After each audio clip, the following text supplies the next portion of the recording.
Good morning, good afternoon, and good evening, wherever you're watching us from. On the behalf of Nepal Institute of International Cooperation and Engagement and Water Policy Center, it gives me a great pleasure to extend a warm welcome to our distinguished speaker, chair, and the participants who have joined this session. To chair this session, we have Professor Liat Khan with us today. It is my great pleasure to introduce the chair.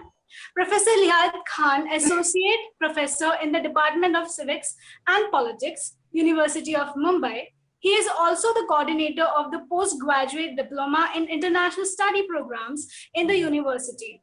Specialized in defense and strategic studies and Eurasian studies, he has published numerous articles and research papers in national and international journals.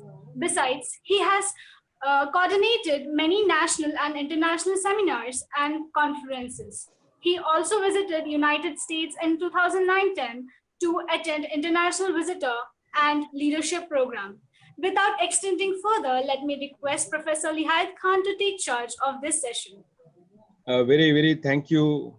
I'm really glad that the Nepal Institute of International Cooperation and the Director of Water Policy Center has jointly began with this program, and we will what we have got is 90 minutes 90 minutes with us, and we have around 4 speakers, so each will get 20 minutes, and after 20 minutes we have 10 minutes to discuss.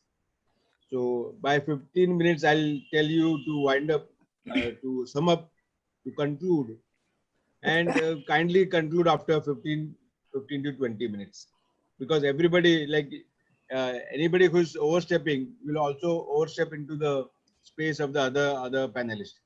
So there's a request that everybody kindly adhere to the timings. In this COVID-19, we are really we are in a very different dynamic situation where states are not only looking inwards but also looking outside what is happening, because inward is a problematic situation, outside is a solution. So COVID-19 brings that both the situation to look at to the situation and to go closer to the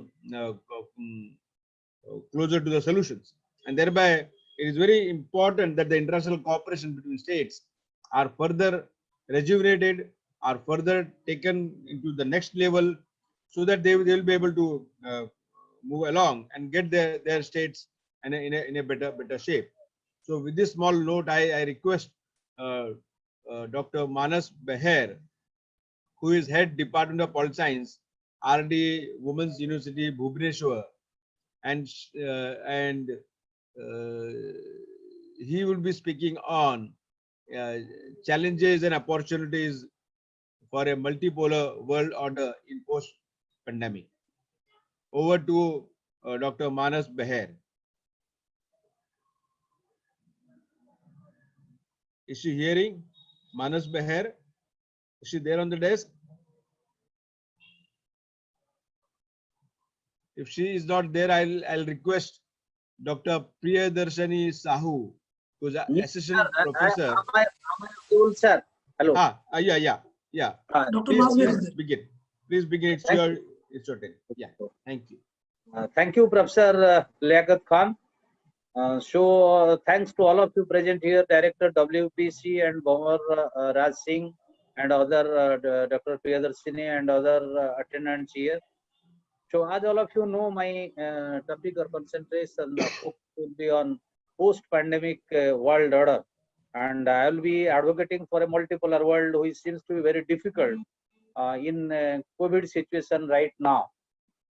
So question is, there are so many narratives surrounding management of COVID-19, creation of or emergence of COVID-19, and post-COVID-19.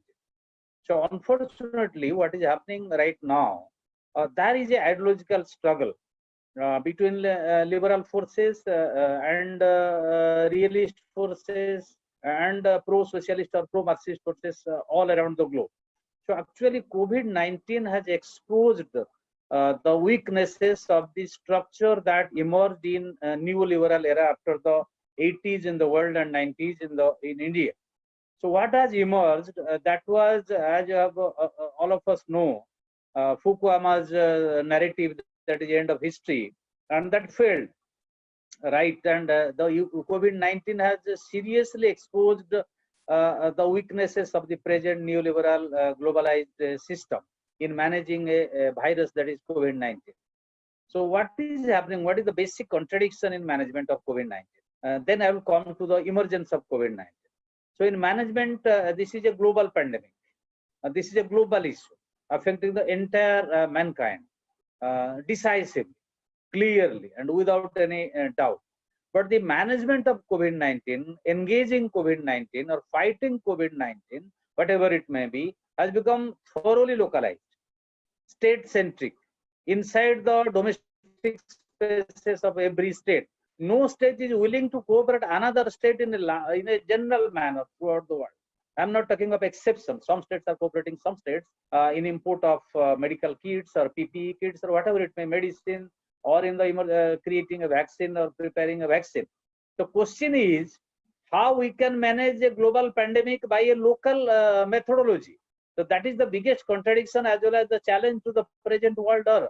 So the paradigms of liberal theory, that is world order, and the paradigms of neoliberal theory or realist theory, that is international world order, and the neoliberal theory, that is globalization, all paradigms of international system management or world system management has thoroughly failed in this COVID-19 management in the world.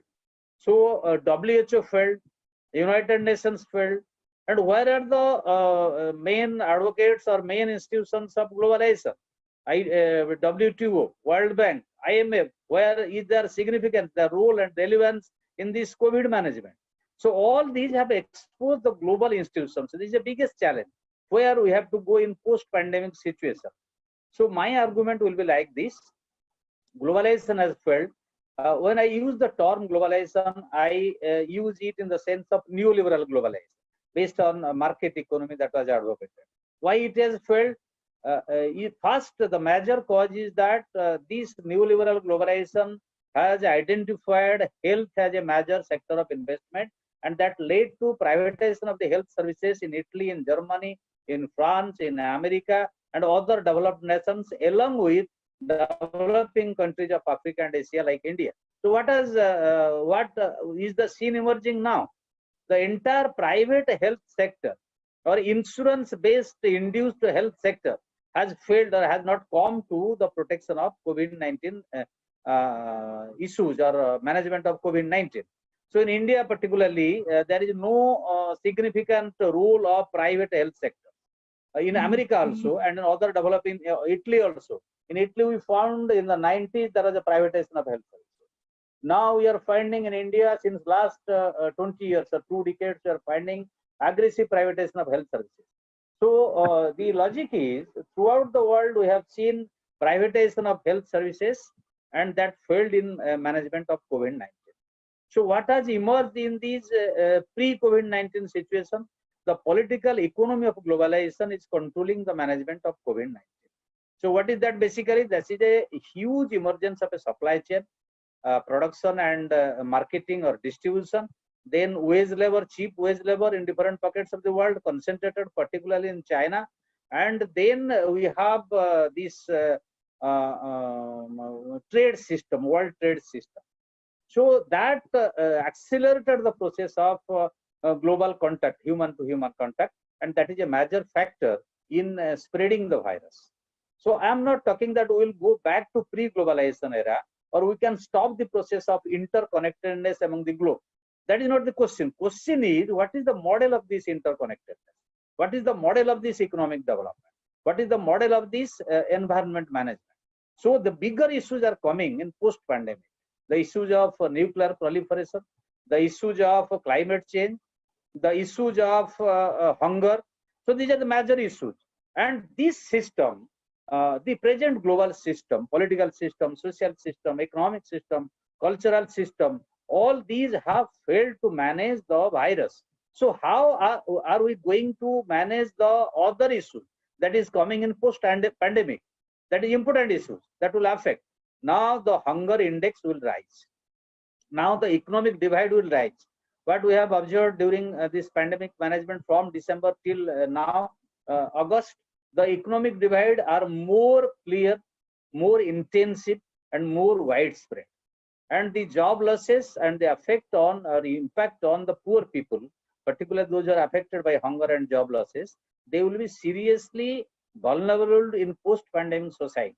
And there will be no state who will be managing. There are some alternative pictures who will be managing the post-pandemic world. So first thing, all the present models have failed, paradigms have failed. Second thing, the intensity of economic division is going to be more in post-pandemic. Third thing, the major issues of natural environment or protection of environment or climate change, issues of climate change, issues of global hunger, and issues of nuclear proliferation will come up in a more intensified manner in post-pandemic. So question is, why it is going to be so? So my argument is like this, because of the globalization or neoliberal globalization, this present world order is not going to help in managing the crisis. So the question of a new normal that we are discussing in this webinar, the question of new normal, what is the new normal? So I am taking you to the idea of democracy and how it is being weakened by the management of this crisis, COVID-19. The Chinese model of using force or coercive method in managing or containing COVID-19 has been appreciated worldwide, and it has led to the weakening of local democracy. So nowhere in the world, including India, there is the strengthening of or use of the local democracies or local democratic institutions in management of this pandemic. So what has happened? Again, the police, the use of force, the coercive method, all have come to the center stage. This has a serious consequence for democracy in future. So democratic space is being squeezed in the current pandemic management. So that is a concern for all of us. This is one important aspect that will going to affect democracy. So in post-pandemic order, we have to be very cautious worldwide that we have to protect the space, existing space, and also to expand that space, intensify that space, that is democratic space. This is a bigger challenge. Next is, what should be the role of state? Really say this is state-centric, and they are becoming closer to truth in post-pandemic management. States have confined themselves to their domestic spaces in the management of pandemic. What has happened? WHO has come to a controversy. Japan and China, America has accused it as the stooge of China, and China is countering that it is not a one virus, it's a global virus or pandemic. Then United Nations sat once the Security Council with a non-conclusive agenda, and they did not have a very clear agenda. United Nations also failed or weakened at least its position vis-a-vis pandemic. So what should be the nature of global institutions? The present global institutions have failed. We cannot expect more from them in managing the humanitarian crisis. Then another important aspect of this crisis is man-nature relationship. The intensification of the natural use of natural resources like coal, petrol, whatever, jungle, forest, etc., whatever it may be, they have led to this crisis. So why I'm saying this? Because of the opinion of scientists or engaged in these management. So what they're saying actually in different fields, that they are saying there are two narratives emerging. One is the eating habits of some people in some parts of the world have created this virus. This is a narrative which is beneficial to or sympathetic to the neoliberal agenda. Another scientific narrative that is emerging because of the misuse of nature, overuse of nature, or intensification of the use of nature. This is being created because of the binary between man and nature or man-nature relationship. So we have to take it seriously, but the mainstream media in the world today, they are not focusing on these aspects. They are rather focusing on other aspects, and there is rivalry. So now I'll come to what is the possible future What are the possible future in post-pandemic? My argument as I have already told you, we need a multipolar world. So now multilateralism is ended. COVID-19 has signaled the end of multilateral world, because the multilateral institutions that we have today, they have failed in managing the pandemic, this humanitarian crisis. So question is, can there be new multilateral institutions, or what is the direction in which world will go? I cannot predict. We cannot predict. We are not in a position to predict, but we can say this will be better. We cannot have a multilateral. We can have a multilateral world. We cannot have a unilateral world or bilateral world, because we have experienced the negative aspect, impacts of these types of world order in previous years, during the colonial, during the Cold War era, and during the unilateral era. The question is, how can we fight for a multilateral world? That is the biggest challenge in post-pandemic world order, post-pandemic society. As we have seen, there is a weakening of the democratic institutions and democratic space all over the world. This will be used as an opportunity by the political right and authoritarian forces and other anti-democratic forces to consolidate themselves and to increase the influence of authoritarian states, both for economic and political reasons. As we have seen, what neoliberalism is saying, that this is a market society, market should be allowed to open up and freedom will come. No, it's a use of the state force to establish the hegemony of the market. So the discourses that we are engaged right now throughout the world, we find two kinds of discourses. One is establishing, re-establishing, recreating the hegemony of the capitalist world, or the capitalism all over the world, to exploit the natural resources, and you use this pandemic to reflect it politically. That means more authoritarian state, more attack on democratic freedom, more attack on democratic spaces, and more attack on democratic opportunity. As we have seen throughout the world, the labor is the most victim, most serious victims of these inequalities during the pandemic. The picture that emerged in of the migrant laborers in India and in the borders of other countries, and the lockdown and shutdown, and this is a serious issue that the state failed to protect its own citizens. So the question of citizenship was redefined in the Indian context so far migrant laborers are concerned.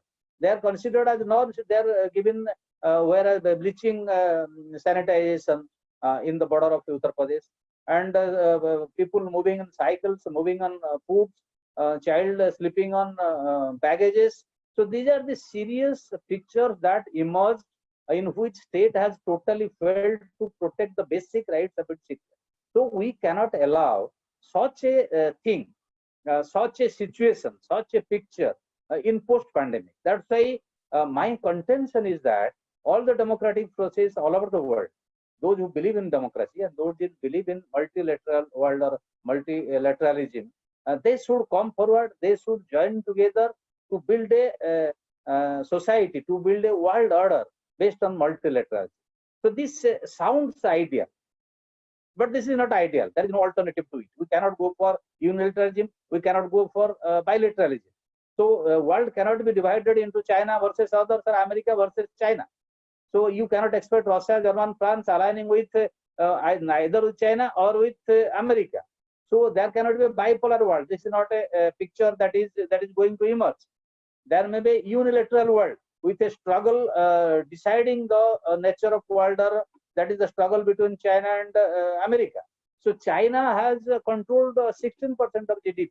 In 2002 or 3, it was 4%. So there is a huge supply chain, production, cheap wage labor, and this is the nature of production, capitalist production system in the entire world. So it has failed, and we have to find the alternative. So then, what is the methodology? What is the way? So the people all over the world should engage themselves in creating a multilateral world. The question is, this will not come from heaven or one day or one night. We have to fight in a substantive manner for this, and the states, there is a relevance of what I am going to say, non-aligned movement. It also sounds ideal in a new liberal world that I am talking of a non-aligned movement. So because there is no Cold War, there is no bipolarity or clear leaders in both the groups led by one by America or China. This is not the situation as it was situation during the Russia and America Cold War. So situation is not like this. So the alternative solution will not be like this. All the third world countries, all the developing countries, those who believe in democracy, those who believe in inclusive development, and those who believe in other issues that need cooperation, that need fraternity globally, they should come forward and put a strong contention, strong argument, strong movement for a world order that we need for a multilateral world, that we need for a democratic world, that we need for a just world. So question is how this can be sir. Yes, I am concluding, sir. I have crossed my time. So my final contention is that all of us should join in the domestic spaces inside the boundaries of the state and outside the boundaries of the states to reach at a situation, to reach at a point where third world countries, developing countries will decide the nature of the world in future. That should be multilateral. That is my final contention. Thank you, Liaquat sir and others for giving me patient hearing. Thank you. Thank you very much, Professor Manas Beher sir, for giving us an enlightening topic, and thereby also a lot of new ideas were thrown, right from ideological struggles to the destruction of multilateralism, issues of democratic space, the health infrastructure, the health management, the most severe issue of the economic divide, the whole trauma of a migrant labor, like from Mumbai to all over the country.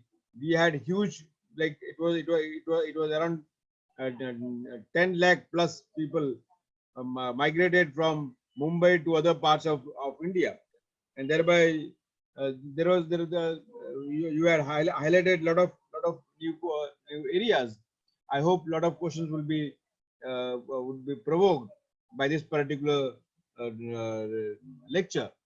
Now I request Dr. Priyadarshini Sahu, who is an assistant professor, NAC College, Sambhalpur University, and she will be speaking on cascading economic impacts of the COVID-19 pandemic in India. Over to Priyadarshini. Kindly unmute your mic. Thank you very much, sir. Just a minute. Am I audible? Hello? Yeah, you're audible. Okay. So, good afternoon, everyone, respected chairs, other speakers, and all the audience who are watching us live now. So, thank you very much, sir, for the opportunities for me to speak over here. So today I'm speaking on the topic cascading economic impact of the COVID-19 pandemic in India. So coronavirus 2019, which is popularly known as COVID-19, is an infectious disease which was first identified in December 2019 in the Wuhan city of China, and since it spread globally and resulting the ongoing pandemic.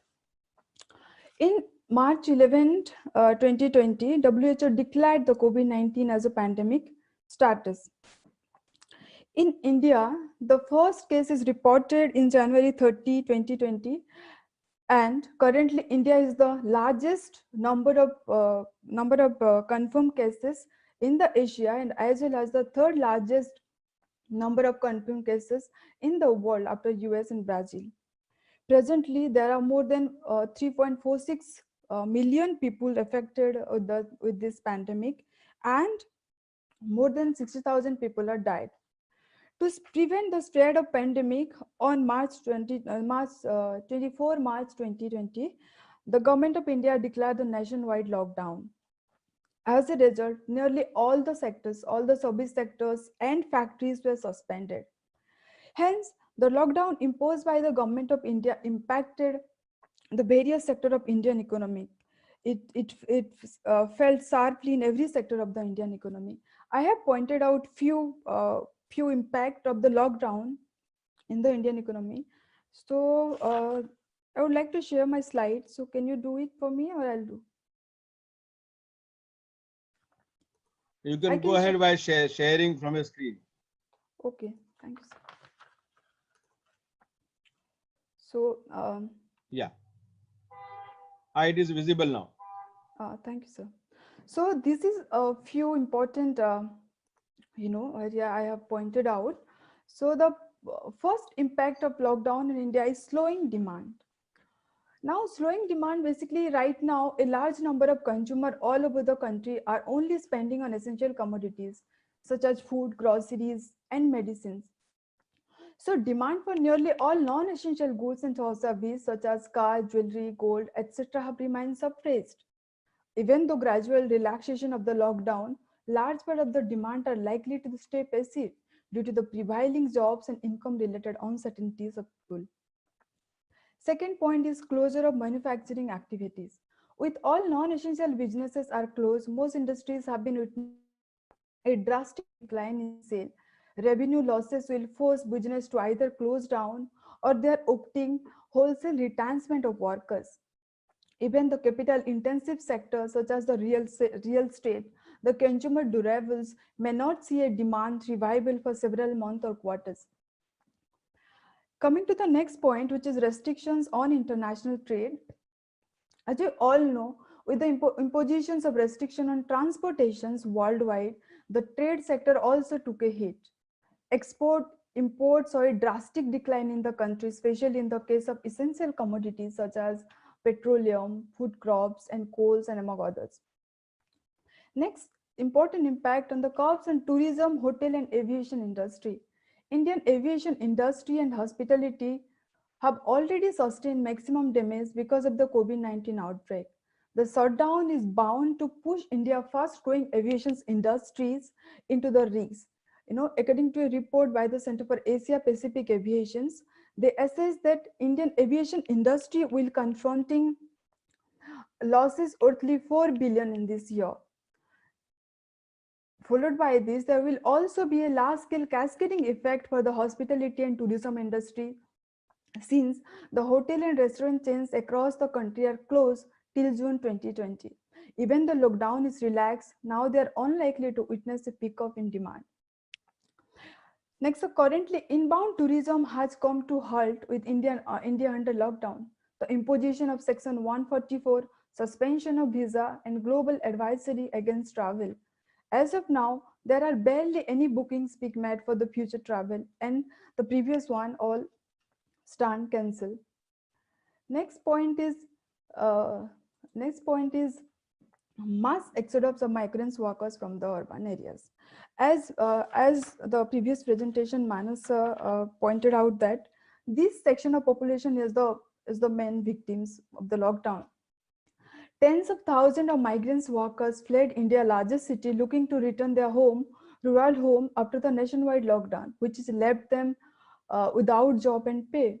This section of migrants, they are basically unskilled. They don't have union to represent them. They are no one to guarantee their rights. And these migrants, basically the farmers, the workers who works in the small factories, or those who work in the dhaba, tea stalls, or even the household works in urban India. In the absence of money, job, and food, saving or shelter in larger cities, they had been desperate to reach their villages. Even few migrants even died on the way due to the exhaustion and lack of food. The last impact is which is unemployment. The lockdown has led to large scale of losses of job and income for the migrant workers. There was a loss of 122 million jobs in April 2020, according to a report by the Center for Monitoring Indian Economy. Out of that, the small traders and daily wage laborers lost 91 millions of jobs. Followed by this, a survey by Azim Premji University also shows that 57% of the rural workers and 80% of the urban workers lost work during the lockdown. So this is the informal or unorganized sectors. Even the other formal sectors or the larger company across various sectors like media, aviations, retail, hospitality, and automobiles have announced massive layoff in recent weeks.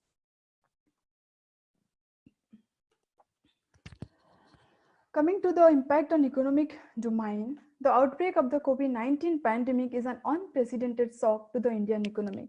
With the prolonged countrywide lockdown and global economic downturn and associated disruptions of demand and supply chain, the economy is likely to face a protracted period of slowdown. Here, broadly speaking, cascading effects are the effects which is arising when an incident affecting one system of functions in society and that propagate to another system of functions due to a dependency between them. I basically focused on these three sectors of the Indian economy, which is primary sectors, secondary sectors, or the tertiary or service sector. Focusing on the primary sectors, which include agriculture and industry involved in the extraction of raw materials. So the adverse impact of the COVID-19 on agriculture has been much less if you compare to the manufacturing and service sector. However, the initial lockdown did affect the agricultural activities and necessary supply chain through several channels, such as the input distributions, harvesting, transport order, marketing, and processing. Secondly, the closure of restaurant and transport blockades reduced the demand of fresh produce, which affected both the producer and suppliers. Fish and fish products that are highly dependent on international trade suffer quite early in the development of the pandemic from the restrictions and because of the restrictions and closure of global market. Coming to the secondary sectors, these sectors of economy basically include the light and heavy industrial manufacture of finished goods and products from raw materials. So India industrial productions dropped sharply in April when the country went into lockdown and most factories were not in operation. The sector includes such as mining, manufacturing, and electricity. Manufacturing of consumer durables saw the sharpest decline for the month. Productions were largely shut in April before lockdown. Conditions started to be gradually eased.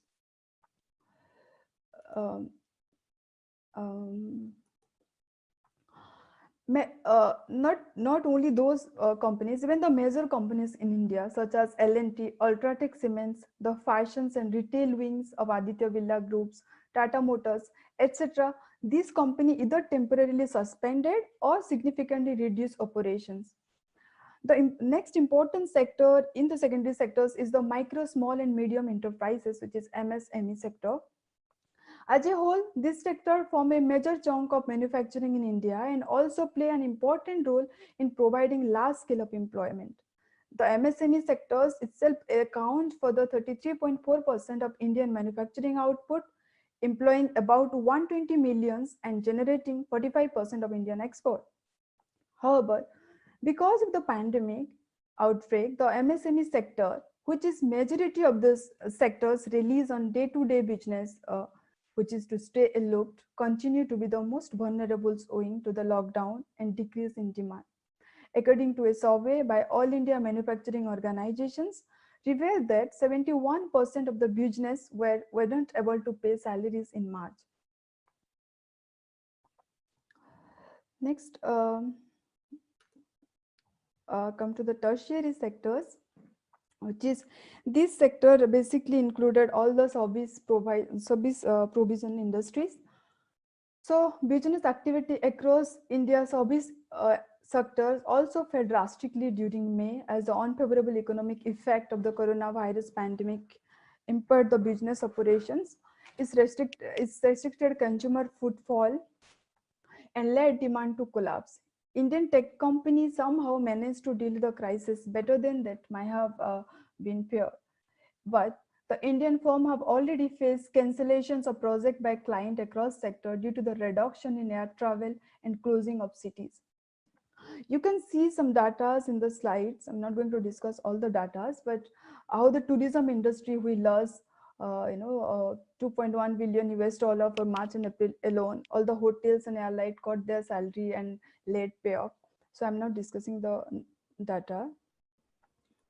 Next important sectors, which is apart from those three sectors, is the informal sectors.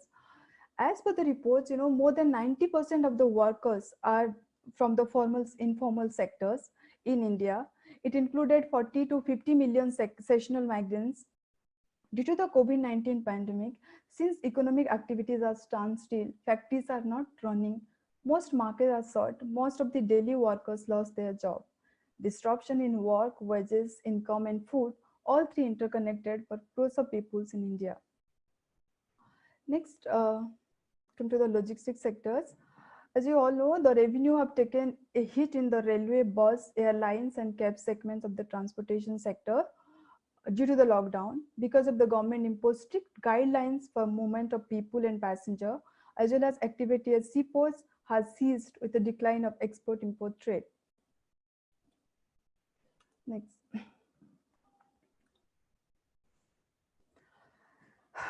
To deal with the health and economic crisis, government have announced emergency set up special task force on the economy.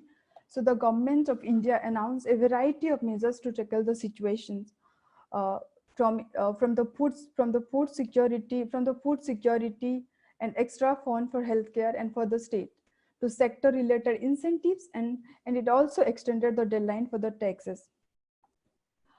On 26 March, a number of economic relief measures for the poor were announced, totaling of $24 billions under the Pradhan Mantri Garib Kalyan Yojana for the poor. Followed by this, the Reserve Bank of India also announced a number of measures which would make available $52 billion to the country financial systems. And finally, on 12th May, the Prime Minister announced an overall economic package worth of 20 lakhs crores, which is 280 billion of US dollar, with emphasis on India as a self-reliant nation, which is popularly known as the Atmanirbhar package. It can be concluded the economic impact of this pandemic is likely to be more severe for India in the following manner, since firstly, it increases in poverty, pushing more people to below poverty line, and deterioration of socio-economic inequality. Hence, the post-COVID-19, the focus of the government should be on increasing the employment level, provide financial help to industrial units such as the MSME sector, and yes, a broad socio-economic development plan, including sector-by-sector plan, and an ecosystem that encourages entrepreneurship is also needed, so that those with robust and sustainable business model can flourish. And nextly, I would suggest involvement of the states and the local government may also be crucial in the effective implementation of further fiscal initiatives. And lastly, I can conclude by saying that the global cooperation, especially in the sphere of public health and economic development, is essential. Public health infrastructure will have to be strengthened to avoid this crisis, as well as for the crisis for the crisis which can be emerge in future. Thank you.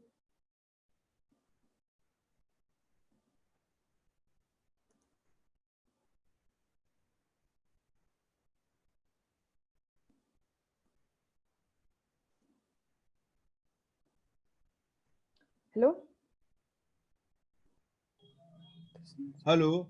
Thank you, Priyadarshini, for all your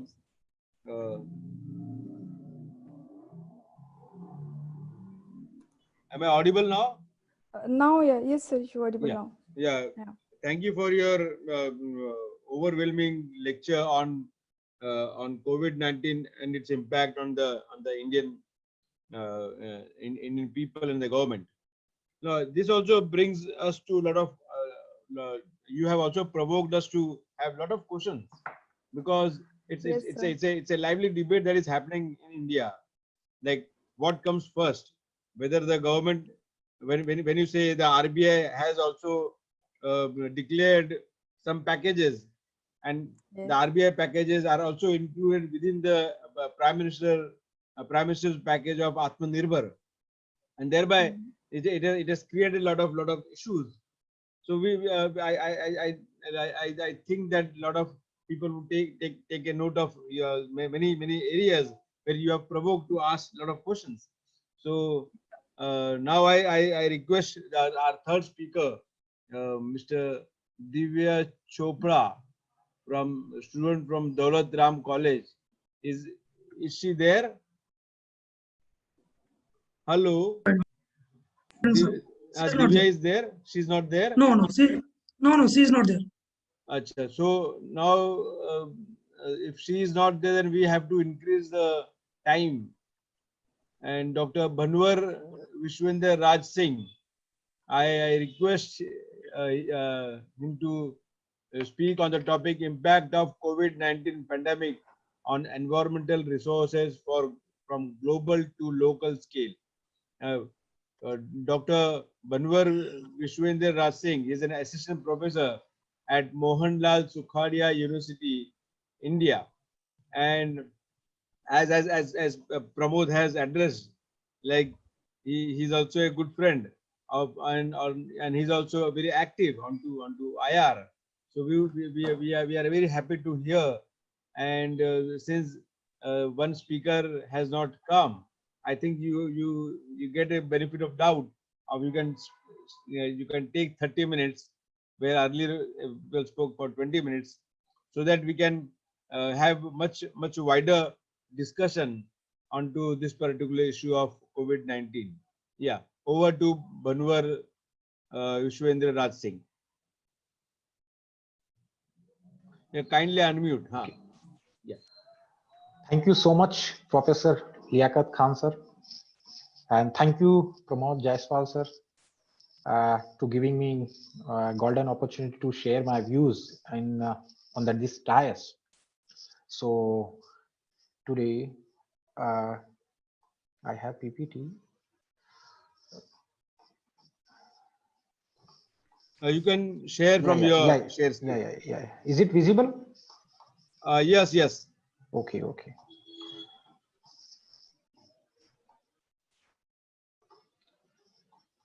Okay. Is it fine? Yes. Fine. Okay. Go ahead. So this is my topic, impact of COVID-19 pandemic on environmental resources from global to local scales, specialists. So we know and everybody are suffering from these global health emergencies. Since from November and December, starting from these global health emergencies, and still continues going on. So right now, all human communities, so in this pandemic conditions, very severe is going on. The environmental is a fundamental component of human and wildlife health. COVID-19 is a global health challenges in 21st centuries. And this is the biggest now. The emergence of SARS and CoV-2 in Wuhan, China in December 2019. And it spread to regional countries and nowadays affecting the more than 210 countries worldwide, represent the first pandemic in history to be caused by the coronavirus. The entire world, everybody knows, and the entire world's lockdown, quarantine, and isolated by the COVID pandemic has resulted in the various impact on the environment and planet resources. COVID-19 pandemic have a radically altered patterns of the energy demand around the world, and many international borders were closed and the populations were confined to their homes, which reduced transport and challenged consumption patterns.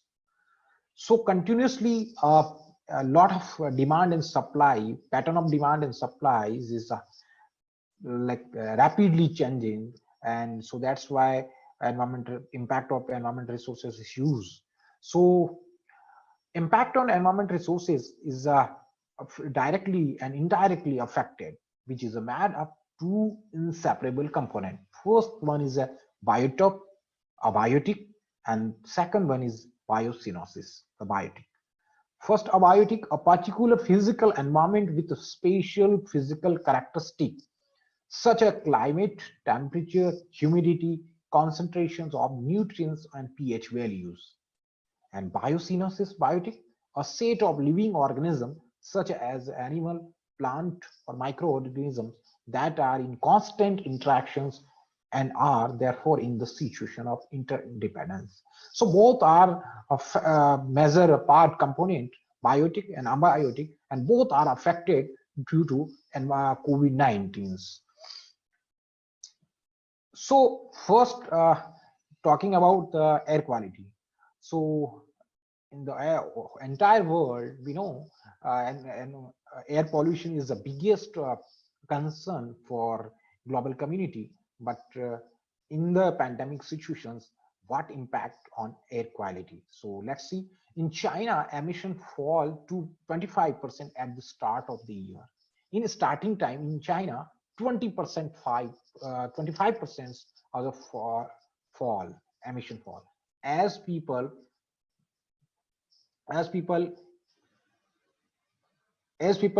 instructed to stay in home. And different country, different governments, they are prepared guidelines and instructor to stay at home. Factory shuttered and coal use fell up 40% at China's sixth largest power plant since the last quarter of 2019. The proportions of day with good quality air was of 11.4% compared with the same time last year in 33 cities across the China. According to Ministry of Ecology and Environment, in the Europe, especially in the Europe, satellite image shows the nitrogen oxide NO2 emissions fading away over the northern Italy's. A smaller story is playing out Spain and the UK also. According to Kimberly Nicholas, a sustainability science researcher at Lund University in Sweden, say about the emission have dropped. Take transport, just like example, we take a transport, which makes up 23% global carbon emissions. We know around 23% carbon as emit from the transport activities. These emissions have fallen in the short term in the country where the public health measures such as keeping people in their homes have cut unnecessary travels.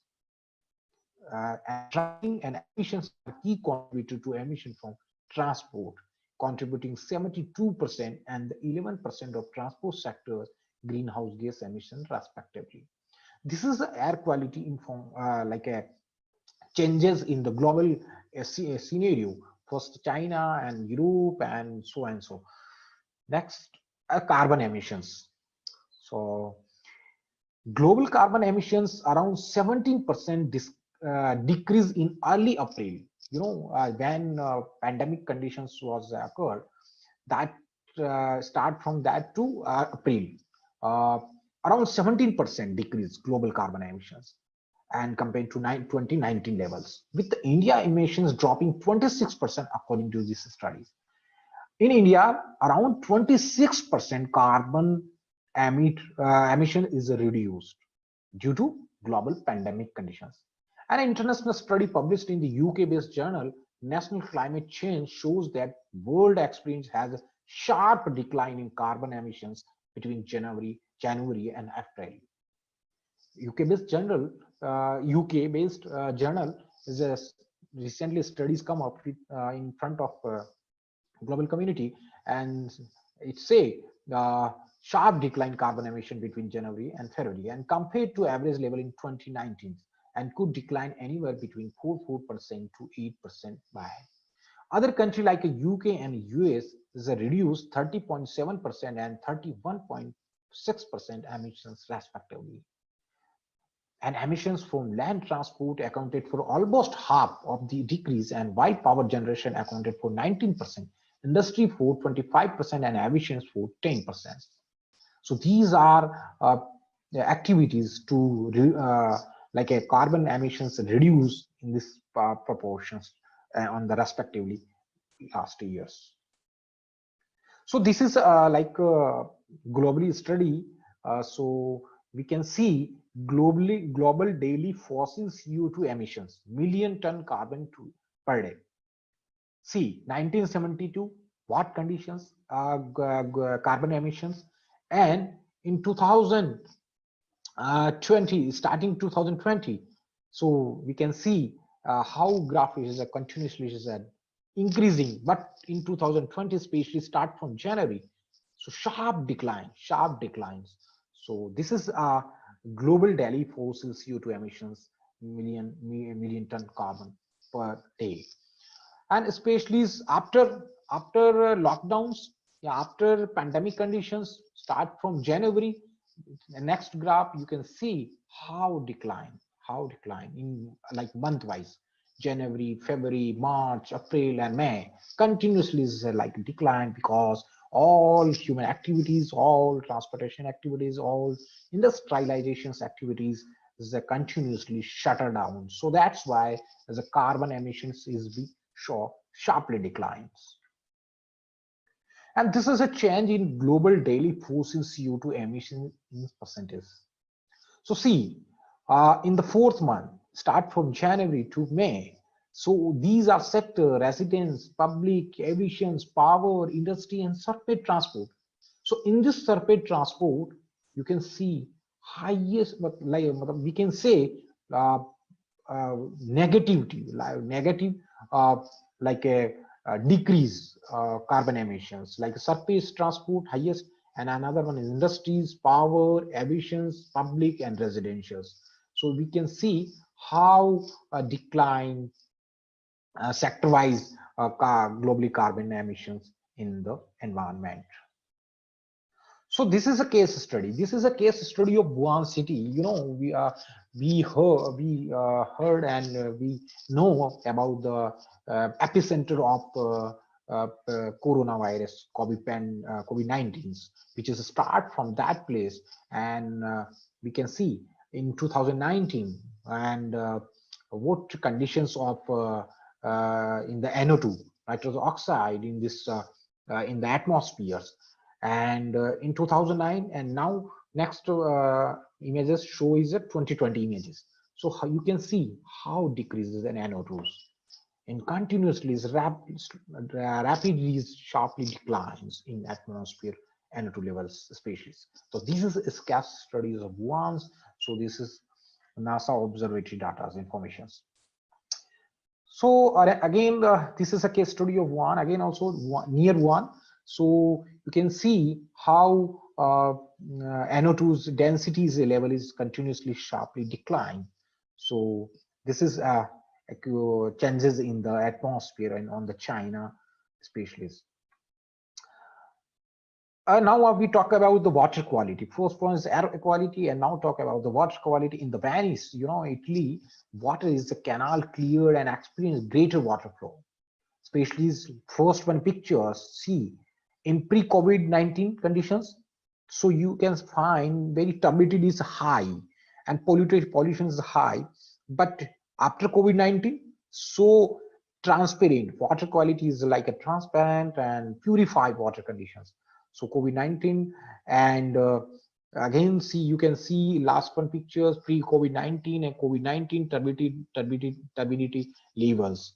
We just see and just experience and observe. So all water quality is changing continuously.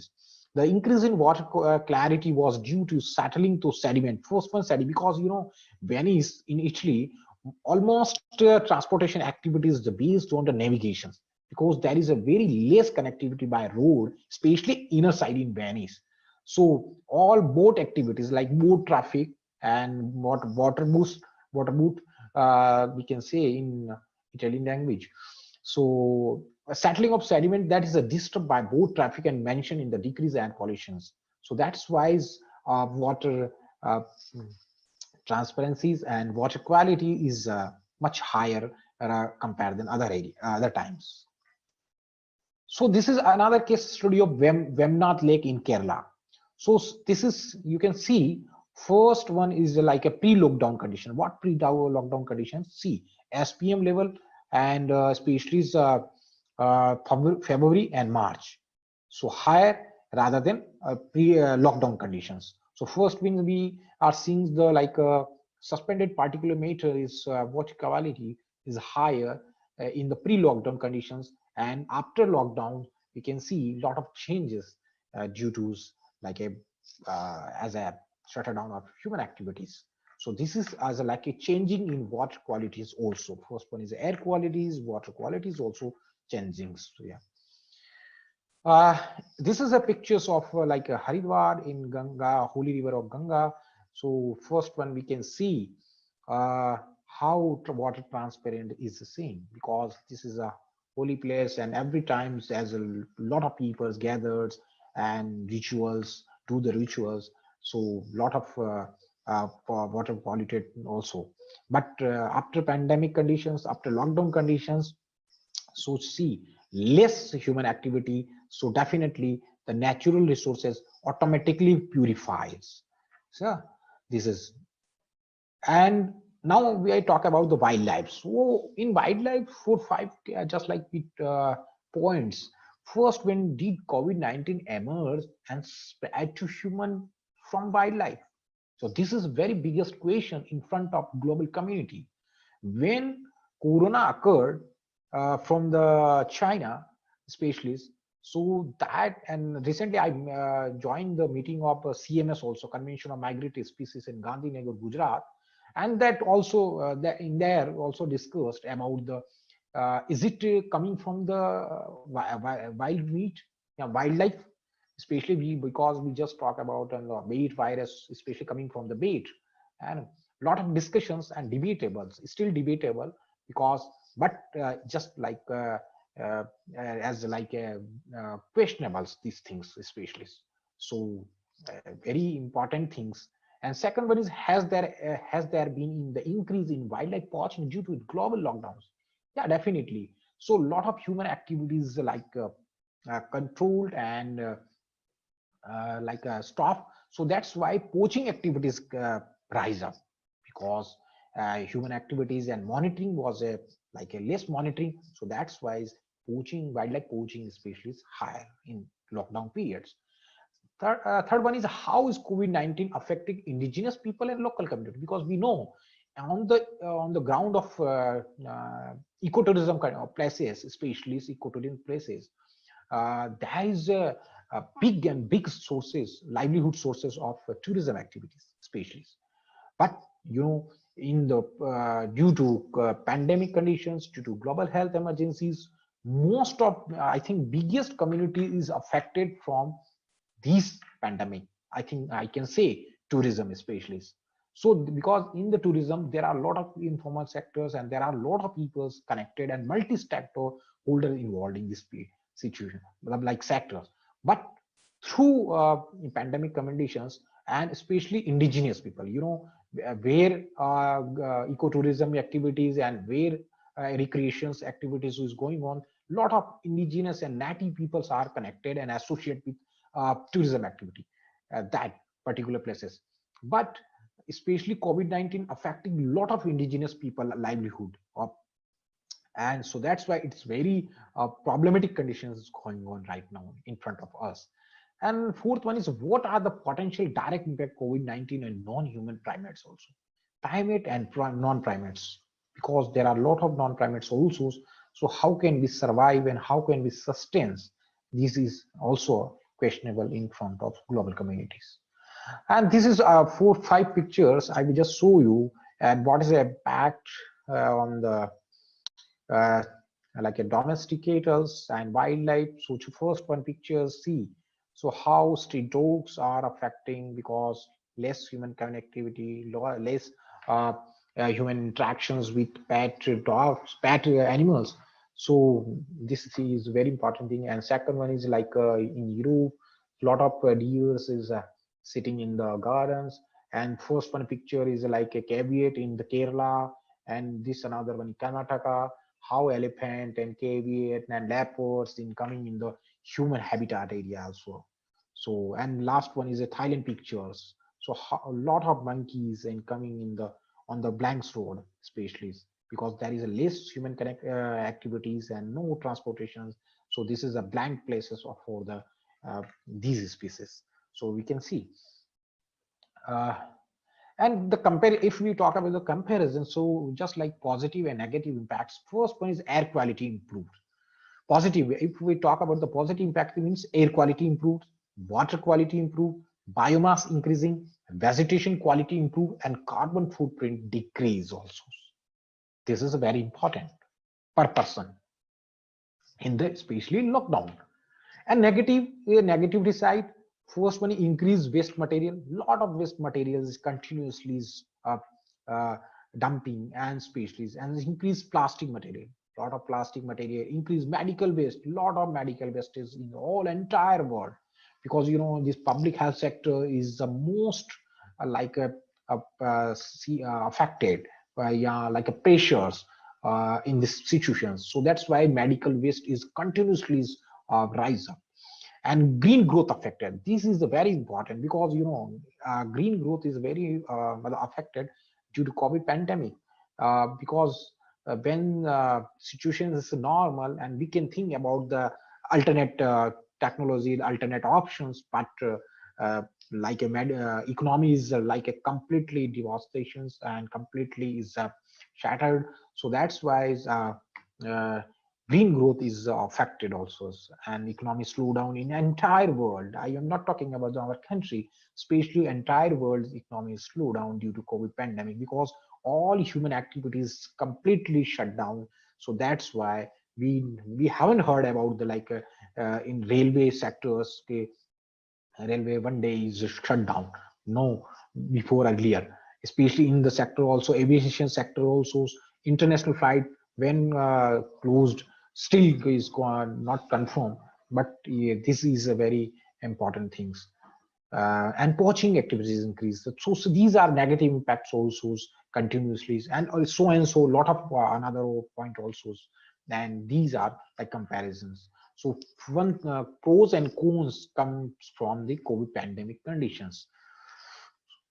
And one thing information, just I show you World Economic Outlook update June 2020, and this is information of IMF, International Monetary Fund.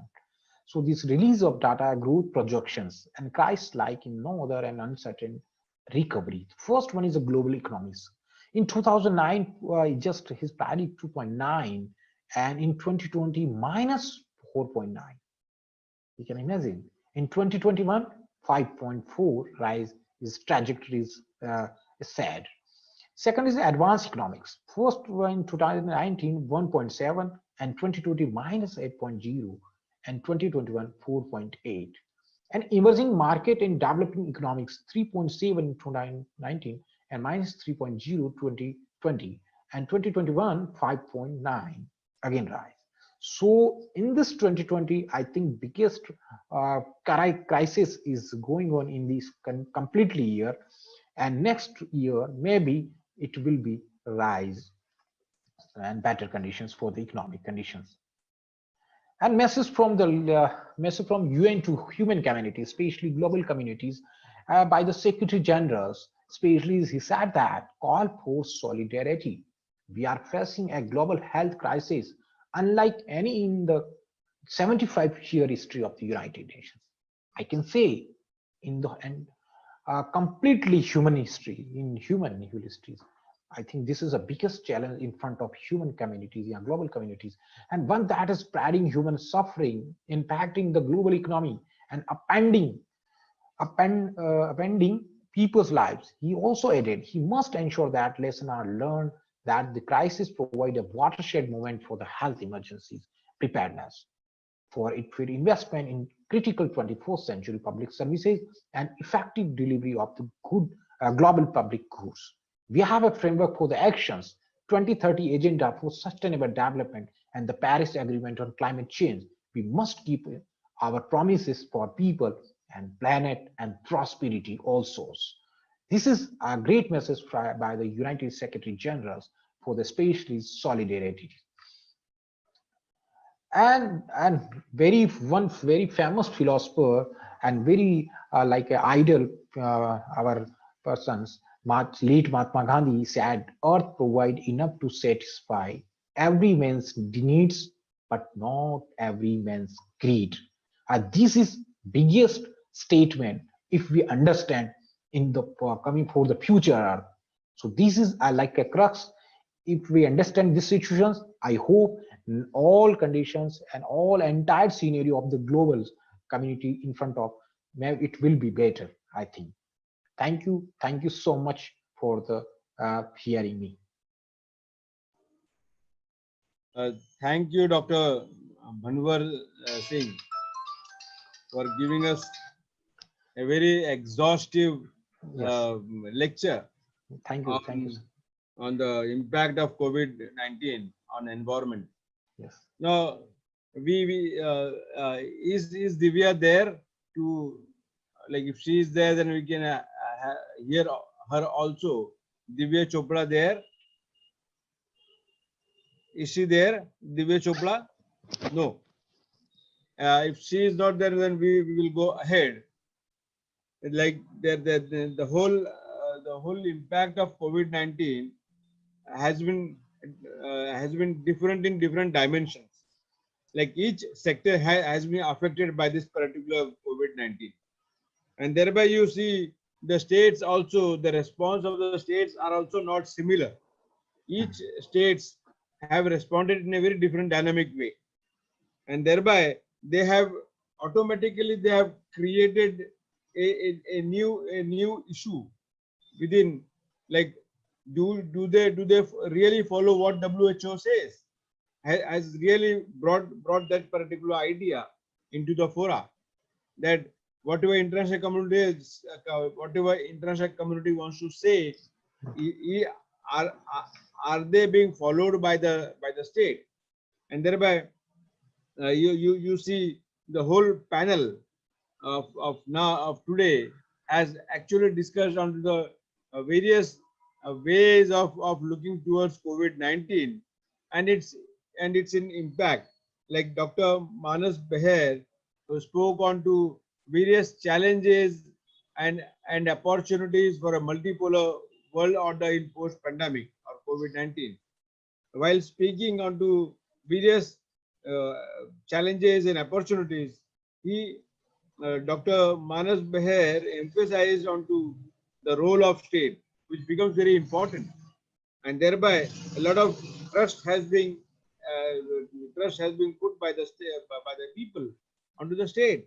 So people are really dependent onto the state. How do they formulate, and how do they respond? And there is also, you see, the democratic space, which is again in a very difficult situation. We had also Dr. Priyadarshini Sahu, who spoke on the economic aspect of COVID-19. And while deliberating onto the economic aspects, she has very categorically taken the example of India, and she has on various issues, she has deliberated and provoked us to ask so many questions, and thereby I hope there might be some questions which are there being put onto the chat box, or we will be able to ask questions.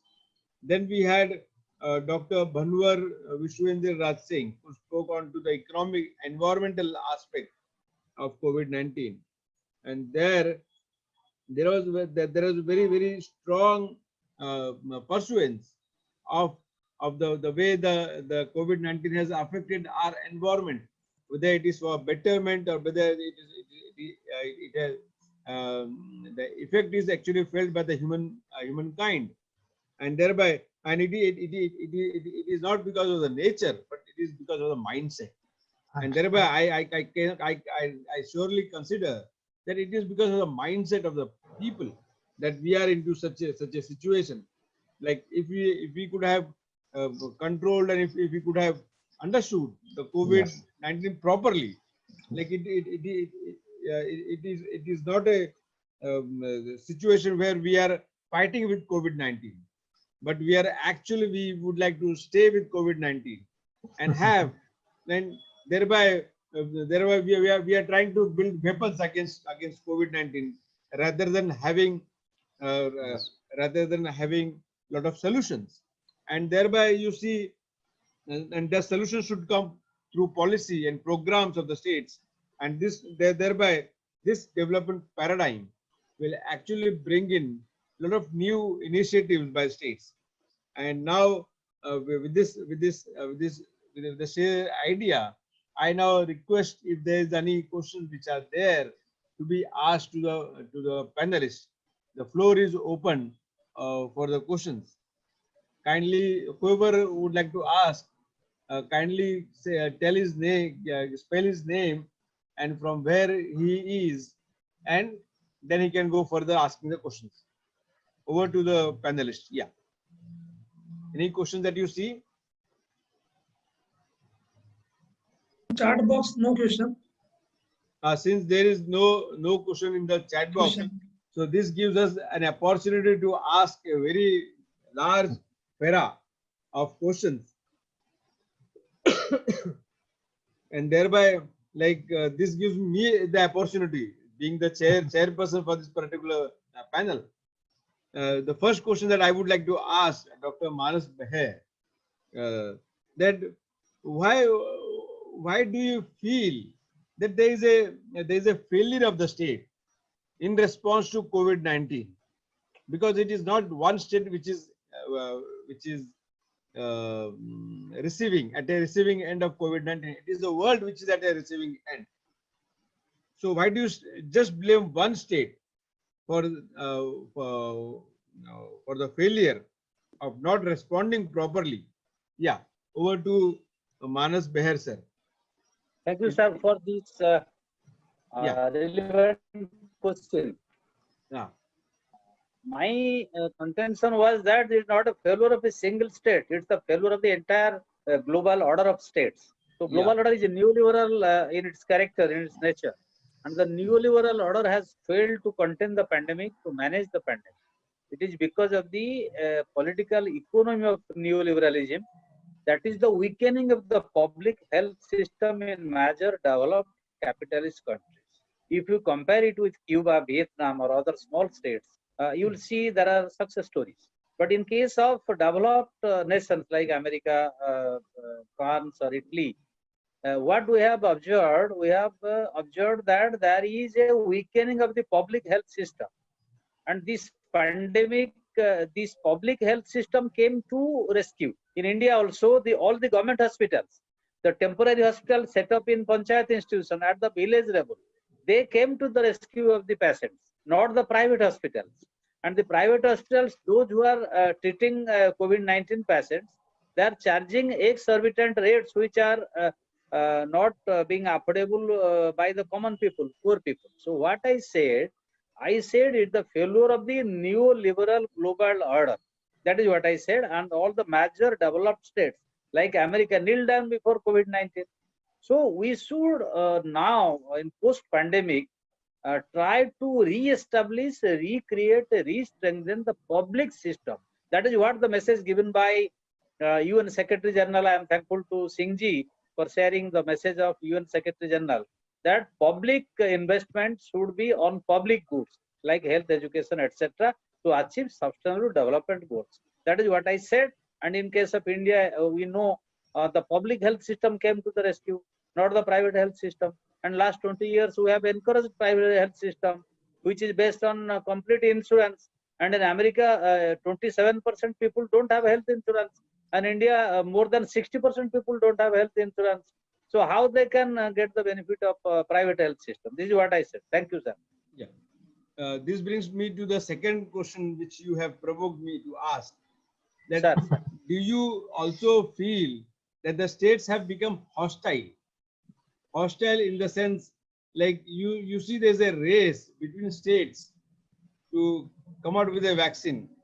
They are not going together. There's a coercive method of getting the vaccine also. Pardon, can you repeat, sir? What I say is the states have become a lot of hostile. Yeah. The actual requirement of COVID-19 was supposed to be, you should be aligned with WHO and have a proper guidelines in order to get the vaccine. Now each state in the world is coming out with a different vaccine. They are trying to get from their own euphoria, and this is what is this is where we are seeing that there's a problem. The states are hostile to their own neighborhoods, like India, Pakistan. They're not cooperating. Yeah. The actual situation should be, because of COVID, the neighboring states should cooperate, but they are not. No, no, What this is is your- the ideal. You are saying the ideal situation in which we should cooperate Pakistan in containing, in managing pandemic, and America should cooperate with other states. Every state should cooperate with other states. And when Russia is saying that we have a vaccine, and we are accusing, many states are accusing and creating issues. So question is, it is a global problem. What I said in my presentation, it's a global problem and we need a global solution. But we are doing a local solution. We are fighting with each other. We are Yes, we yes. don't have a global vision, global पर ये leadership. That discussion is the चल रहा है crisis इधर। today. That is the Yes. contradiction today. That is Yeah, what I that's a- said. that is where the global situation has to have a local answer to that. Yes. This brings me to another question to Dr. Priyadarshini Sahu. That do you really see that the Indian government at this present juncture will be able to come out of this economic problem? Because the way the problem has been manufactured, it does not seem that it will be able to be managed at least for a year at least. What is your take onto this particular situation? Yes, I basically focused on what kind of impact of the lockdown or the ongoing pandemic affected to India. Coming to the Indian government response to the COVID-19, I only focus few steps taken by the government of India, at least publicly, either it's not practically or something like that. So I didn't say that this is successfully Indian governments mitigating the conflict, and Indian government are actually wanted to mitigate the conflicts. So yes, I can only give my opinion. A package can never boost the economic, but yes, the proper implementations can. The package, the Atmanirbhar package by the government, this package included many things which is announced earlier, like the Pradhan Mantri Garib Kalyan Yojana, that was a step taken by the RBI. I think it's in 2016. But there are two type of economic policy, which is maybe the fiscal policy to revive the economic, which the government help all of us to benefit from the earning by the government through taxes. And there is a monetary policy to revive the economic, which is the economic that these 20 lakhs crores maybe.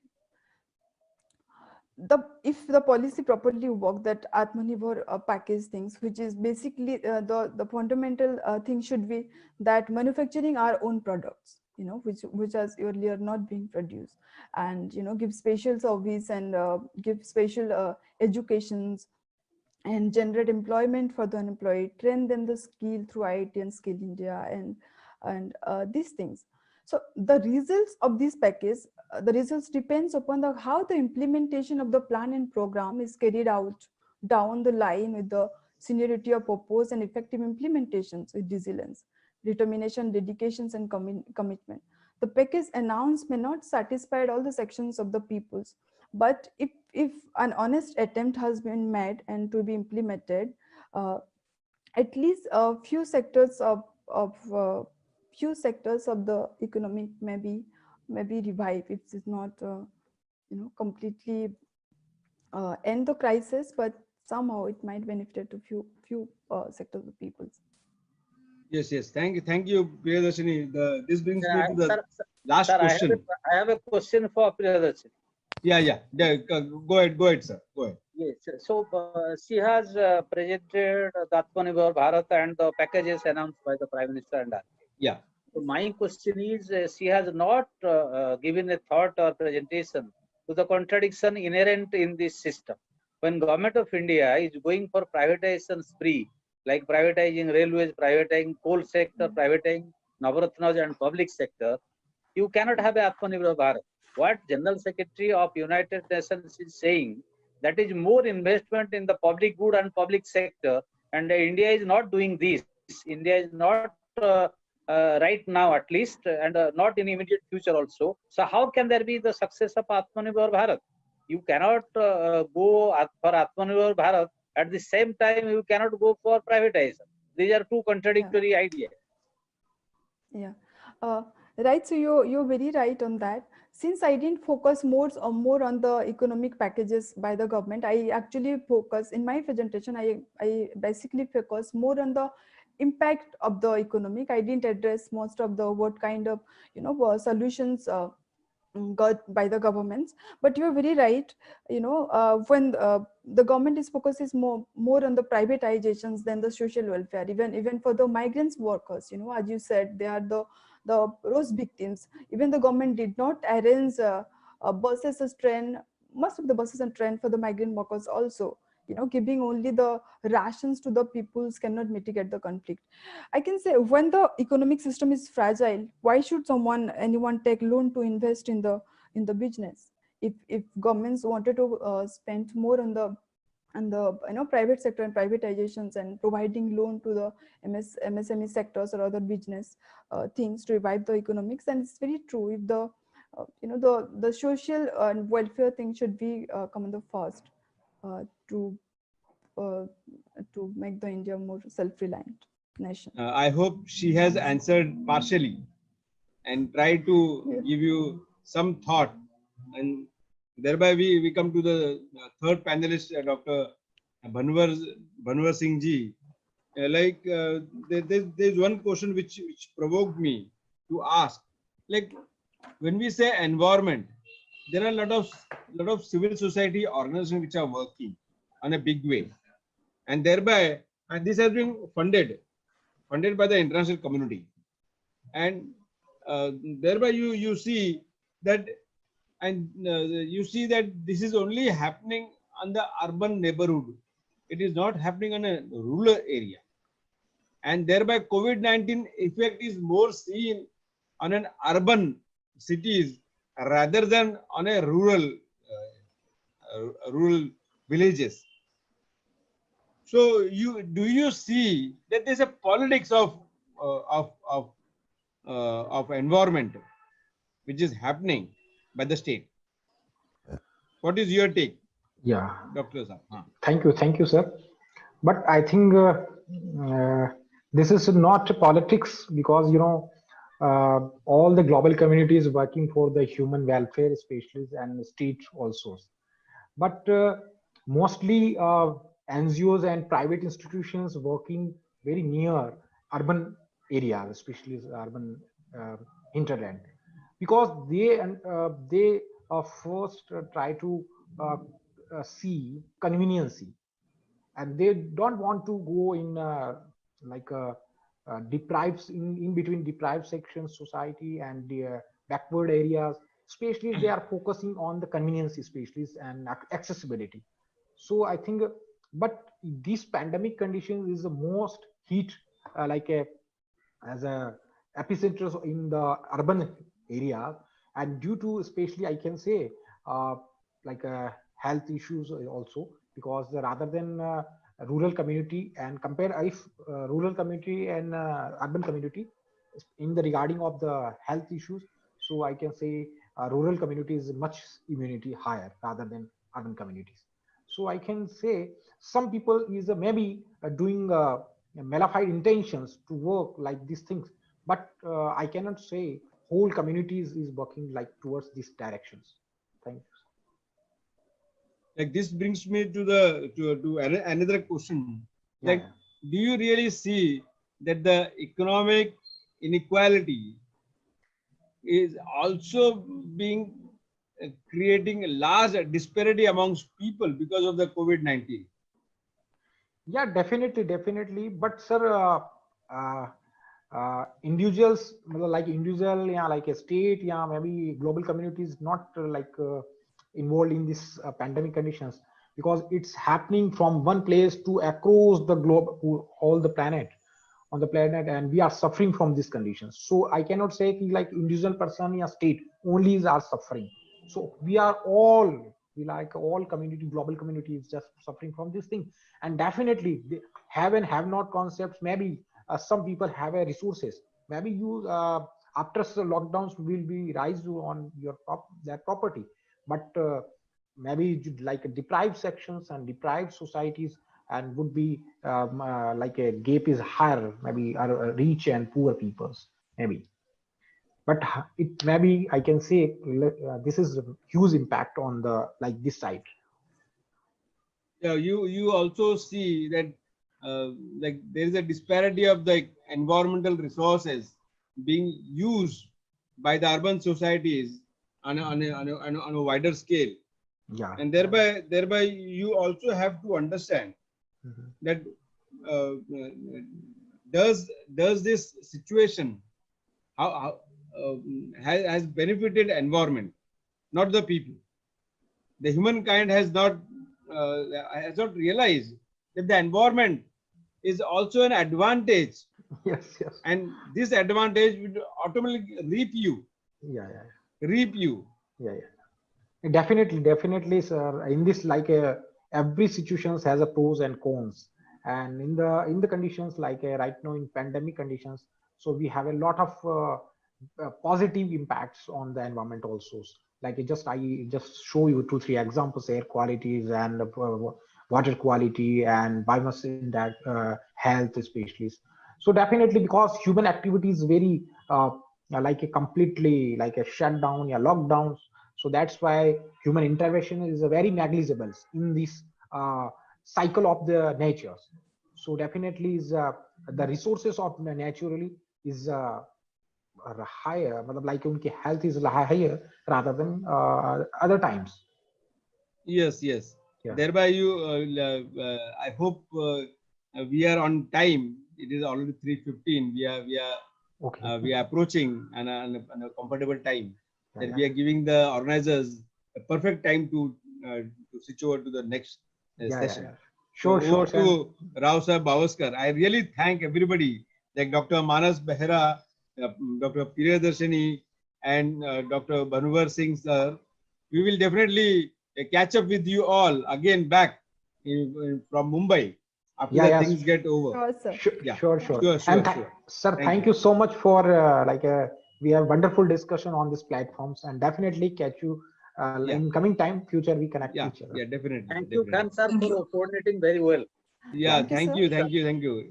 This also has happened because of a good panelists. Good panelists also are there. Yeah, Yeah, thank you so much. yeah. Thank you. Thank Over you to for coming all. yeah, Thank you, distinguished chair, speakers, and ladies and gentlemen. As we come to an end of this session, it is my great honor to propose a vote of thanks on behalf of NIICE and WPC. I would like to express our gratitude and sincere thanks to Professor Liat Khan for accepting our request to chair the session. Our sincere thanks goes to all the speakers for delivering such a comprehensive and insightful presentation. We are honored to have all the speakers with us here today. We would like to acknowledge our gratitude to our friends from diplomatic community, experts, academia, media, and different organizations. Last but not the least, I must mention our deep sense of appreciation for our audience who participated in the webinar and those who were watching us online. We are truly honored to have you all with us this afternoon and hope to stay connected with you in the future as well. I kindly request all of you to join our next session also. Thank you. thank you.